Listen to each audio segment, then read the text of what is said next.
Paulo e Estevão, galera. É um livro espírita, mas que eu recomendo a leitura até para quem não é espírita. Então hoje, no episódio 4 de 99 livros, iremos comentar um pouquinho sobre ele e toda essa história linda que tem nesse livro. Mas antes, apenas situando para quem não conhece, o Espiritismo é uma doutrina que também pode ser chamada de religião, codificada por Allan Kardec no século XIX, que tem como princípio, que tem como a base que a alma continua viva depois da morte do corpo físico. Então, depois que a pessoa morre, depois que ela desencarna, a sua alma, o seu espírito continua existindo. E juntamente com isso, também tem como base de que o plano espiritual consegue entrar em contato com o plano material através dos médiuns, que são pessoas, com faculdades que te permitem entrar em contato, seja através da fala, da escrita, por pensamento, e com isso receber ensinamentos e consolos do plano espiritual quando você faz isso com muito amor e de maneira séria. E a título de curiosidade, galera, para quem curte livros de romance policial, como Sherlock Holmes, saibam que o Sir Arthur Conan Doyle, o criador de Sherlock Holmes, mais uma penca de outros livros, no final de sua vida conheceu o Espiritismo, estudou-o e praticamente passou a seguir essa doutrina. E, inclusive, não apenas a seguiu, como também escreveu alguns livros dela, que eu tenho dois exemplos, que seria História do Espiritismo, que foi escrito aqui por ele, e também A Nova Revelação, também escrito por ele. Então o Sir Arthur Conan Doyle conheceu, viu que aquilo era que fazia sentido para ele e também começou a escrever e se dedicar a essa doutrina, galera.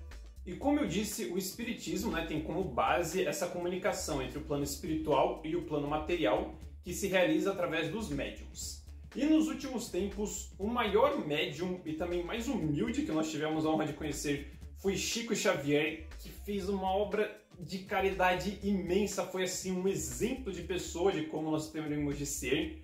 E ele escreveu muita coisa, ele trouxe cartas de consolo, psicografou, psicografou, quem escreveu os espíritos.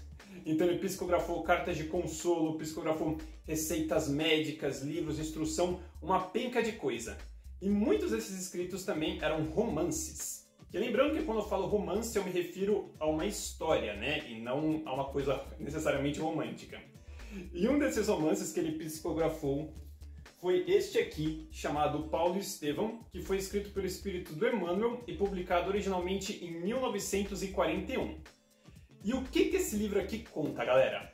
Bem, como o nome diz, Paulo e Estevão, ele conta a história do apóstolo dos gentios, Paulo de Tarso, que até então nós tínhamos até que bastante coisa do Paulo, que nos é contado aqui na Bíblia, no Novo Testamento, no Atos dos Apóstolos.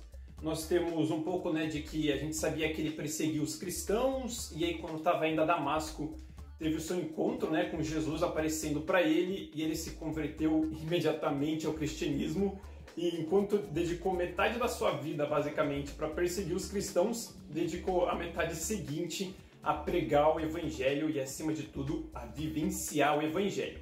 Então a gente conhece um pouco da sua história no Atos dos Apóstolos e também conhece um pouco da sua personalidade nas suas cartas, que, por mais que tenham sido escritas há quase 2000 anos, elas continuam 100% válidas hoje em dia. Se você não leu as cartas de Paulo, eu recomendo muito a leitura. Então a gente tinha o Atos dos Apóstolos e essas cartas para conhecer essa história de conversão, mas aí esse livro, ele pega a história do Paulo e esmiuça nos mínimos detalhes, galera. Então ele mostra o antes, o durante e o depois da conversão. Então aqui, galera, a gente confere os seus primeiros anos, da sua juventude, com ele se apaixonando por uma moça chamada Abigail.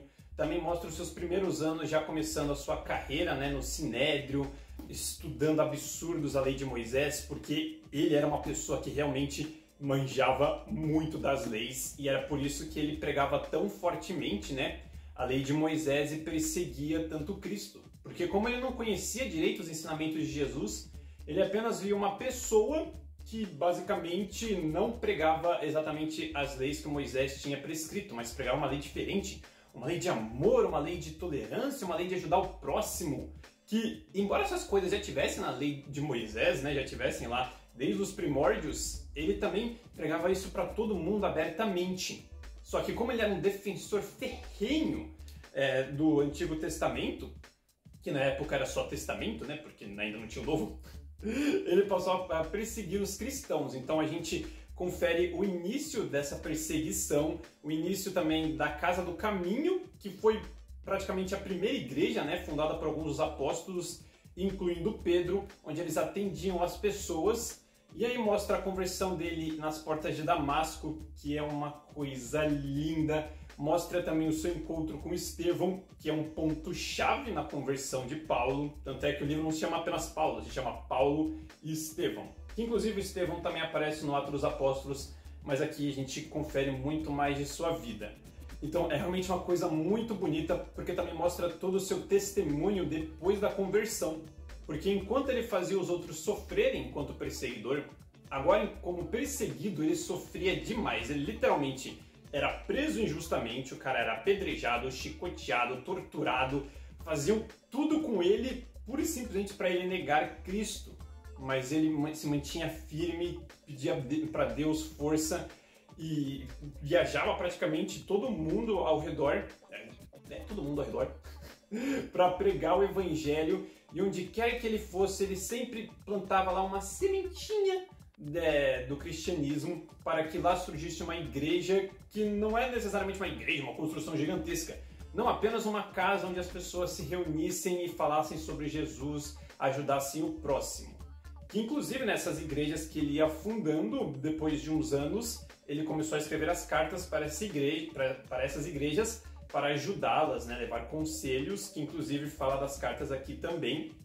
E também é uma coisa bem interessante, porque mostra os primeiros problemas que surgiram, né, na Casa do Caminho, como todo o lance da circuncisão, que se era necessário ou não, e de pregar o evangelho para além dos judeus, que Paulo falava, não, o evangelho tem que ser pregado para todo mundo, porque a salvação é gratuita e é para todos. Então também mostra esses primeiros conflitos que tinha nas igrejas, mostra também todo o seu esforço para não ser pesado a ninguém, porque embora as pessoas se oferecessem, né, ah não, fica aqui, a gente te dá comida, tudo, fica aqui pregando pra gente, ele falava, não, eu não quero ser pesado para ninguém, então eu vou usar parte do meu tempo para trabalhar e também parte do meu tempo para pregar. Então ele conseguia equilibrar aí, mesmo sofrendo, sendo preso, apedrejado, ele conseguia tirar forças de Deus para se manter firme, continuar trabalhando e continuar pregando. E acima de tudo, vivenciando o evangelho, porque esse cara, essa história é linda. Você vê essa alma, o quão abnegada ela era e continua sendo, e que é realmente uma coisa linda. E é claro que também mostra todas as outras partes da sua vida, como o respeito imenso que ele tinha por Gamaliel, o seu mestre, e também mostra alguns pormenores da vida do Gamaliel e como que esse relacionamento dos dois, né, essa amizade gigantesca, ajudou demais o Paulo em seus primeiros anos como apóstolo. Então, como eu disse, é linda, linda, linda, linda, e eu vou falar que isso aqui é lindo para todo santo dia da minha vida, porque é realmente uma história fantástica, que eu recomendo demais a leitura, galera. E no caso, eu li nessa versão aqui, que foi publicada, se eu não me engano, no ano 2000 pela FEB, a Federação Espírita Brasileira. Ela já é uma edição um pouco mais antiga, né? Ela já tem 23 anos de existência, inclusive a capa até caiu, teve que grudar ela com durex aqui. Mas para quem tiver interesse, ela é assim. É um livrinho um pouquinho menor, né? Não é exatamente um livrinho de bolso, né? Porque o tamanho da mão, né? Ele não cabe no bolso. Mas é bem da hora, ó. Tem as letrinhas um tanto quanto pequenininhas, mas até vai. Mas como eu disse, é uma edição antiga, muito difícil de encontrar, você só vai encontrar em sebo ou algum centro, né, que estiver vendendo algum livro usado. Mas se você quiser, a FEB reeditou esse livro recentemente e tem aqui nessa edição que já é bem maior. Essa edição aqui você encontra por R$ 64,00 no preço cheio, mas na Amazon vira e mexe tem promoção. E dá pra ver que ela já é bem mais confortável de se ler, né? Porque ela é bem maiorzinha, as letras são maiores, as páginas são maiores. Então, ó, vamos ver aqui. Vou pegar aqui uma página. Peraí, deixa eu ver direito aqui. Então, já é um texto mais confortável de se ler. Essa nova versão aqui tem ao todo 500 e poucas páginas, mas de história mesmo, porque tem um monte de referência aqui, né, os índices atrás. De história, eu acho que não chega, chega mais ou menos em 490 páginas. Já essa edição menorzinha aqui, onde a página é menor e a letra também é menorzinha, ela tem aqui, né, umas 550 páginas e mais umas introduçõezinhas. Então é realmente um texto muito bonito que eu recomendo demais a todos vocês, galera. E como eu disse, né, é mais fácil encontrar essa aqui, mas se você conseguir encontrar essa, pega essa, porque essa capa aqui é muito linda, velho. Essa aqui também é da hora, mas olha essa aqui, meu. É uma obra de arte. Então eu agradeço a todos vocês que assistiram o vídeo. E se vocês já leram essa história, né, tem vontade de ler, comenta aí o que acharam depois da leitura e comentem o que achou do vídeo. E nos vemos numa próxima resenha, então fiquem com Deus.